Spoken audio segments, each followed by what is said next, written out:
পুজোর শেষ মুহূর্তে শপিং, এত লোকের ভিড় আর তার মাঝে আমি শাড়িতে। আজকে আমার হঠাৎ করে ইচ্ছা করলো যাই একটু শাড়ি পরে শপিং করতে যাই।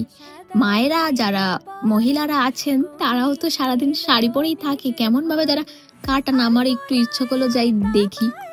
তো আজকে আমরা এসেছিলাম নিউ মার্কেটে আমার যেই সব জামা কাপড়গুলো ফিটিংস করানো ছিল সেইগুলো দিতে আর নিতে। তারপরে আমি গেলাম মলে একটা জায়গায় শার্ট দেখতে। বাপরে, আমি সত্যি শাড়ি পরে পুরো দিন হাঁপিয়ে গেছি, আর লোকে ঘুরে ঘুরে দেখছিল, বড্ড অকওয়ার্ড লাগে ব্যাপারটা। আর এখানে আমি দেখছিলাম বাচ্চাদের জামা কাপড়গুলো, এত সুন্দর কালেকশন পুজোতে, সত্যি খুব ভালো লাগছিল। আর আমি এই টপটা নিয়েছিলাম, আমার খুব কিউট লেগেছিল এই টপটা। তারপর গিয়ে আমি আর মা বিলিং করালাম। বিলিং করানোর পর আমরা বেরিয়ে পড়লাম ওইখান থেকে। তারপর আমরা গেলাম বাজার কলকাতায়।